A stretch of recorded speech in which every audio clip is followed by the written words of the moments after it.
Oui, merci Monsieur le maire, mesdames et messieurs les élus.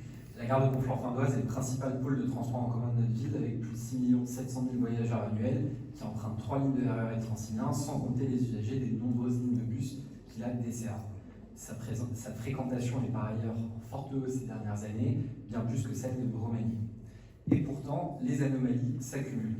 Porte d'entrée brisée, ascenseur souvent hors service, escalator en travaux pour 6 mois, et un seul escalier principal trop étroit et donc vite dangereux pour absorber les flux de voyageurs. L'accueil humain y est assez inconsistant et insuffisant, laissant les usagers sans réponse face aux nombreux dysfonctionnements constatés. Mais au-delà du bâtiment exploité par la SNCF, c'est tout le pôle findoise qui souffre d'un manque flagrant de dynamisme et d'investissement. Des petits projets ponctuels et décousus s'accumulent, mais sans vision d'ensemble. Presque aucun commerce de proximité, pas même une boulangerie ou un distributeur de billets, circulation incessante de poids lourds. Dès la tombée de la nuit, les riverains font part d'un sentiment d'insécurité préoccupant, aggravé par l'insuffisance du recours à la vidéoprotection ou d'agents de la police ferroviaire ou municipale.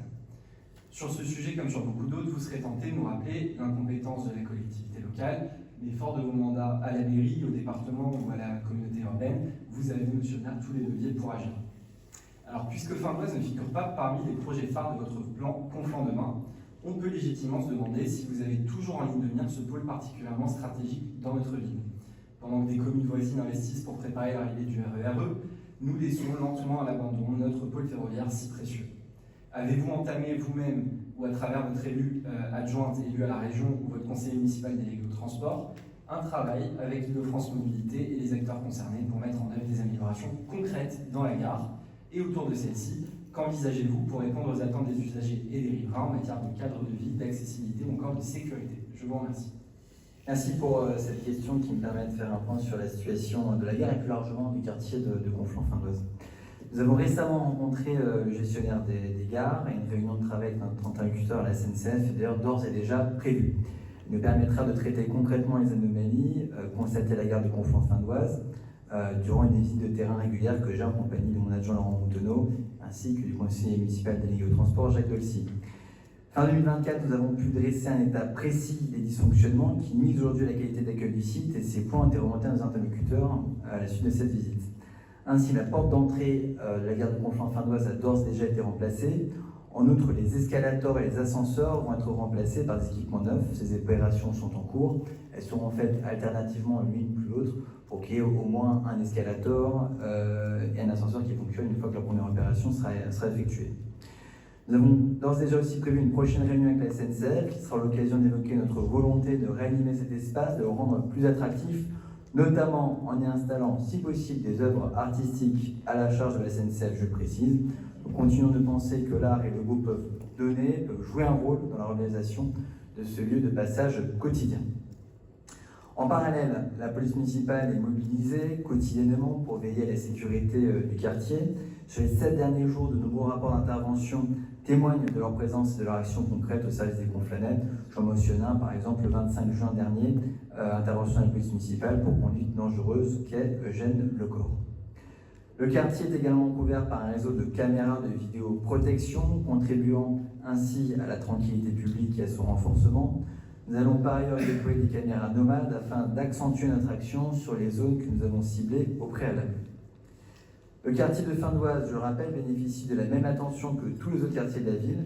Quelques exemples concrets. Un parc canin y sera installé prochainement pour répondre aux attentes des habitants. Une plantation d'arbres fruitiers a également vu le jour récemment sur une parcelle située quai Eugène Lecor, jusqu'ici en friche, afin de donner de la vie et de la couleur au quartier.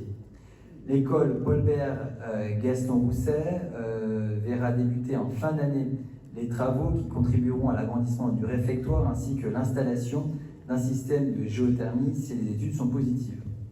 Enfin, la maison de quartier de Conflans-Findoise va bénéficier de travaux à hauteur de 210 000 € hors taxes qui engloberont le changement de toiture et des menuiseries extérieures.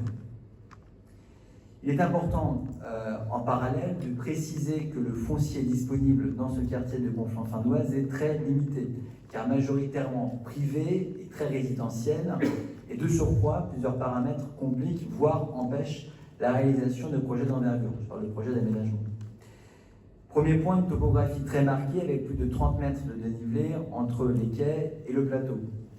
Deuxième sujet, des infrastructures lourdes comme les voies ferrées, la RN 184 et la D48, à savoir le quai Eugène-le-Corps, au trafic très important qui crée de véritables coupures urbaines et limite de fait les franchissements.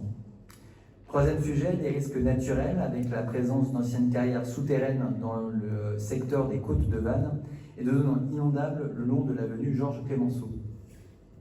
Et donc j'ajoute le risque global d'inondation dans ce quartier, en tout cas pour la partie basse. Enfin, le patrimoine bâti du quartier est protégé par le PLUI, le plan local d'urbanisme intercommunal, ce qui limite les possibilités de démolition et donc plus globalement de renouvellement urbain. Concernant l'attractivité, la faible densité du quartier explique en partie la faible dynamique commerciale du quartier. C'est un quartier qui est essentiellement pavillonnaire.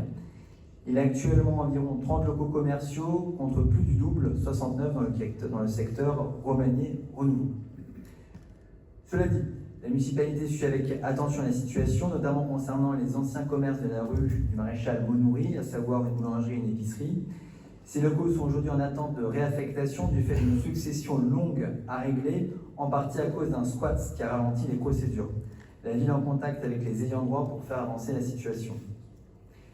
Malgré toutes ces contraintes, notre engagement pour la revitalisation de ce quartier reste intact. Je n'aurai pas plus de détails ce soir. Des projets sont à l'étude et je les présenterai en temps utile avec toute la transparence nécessaire.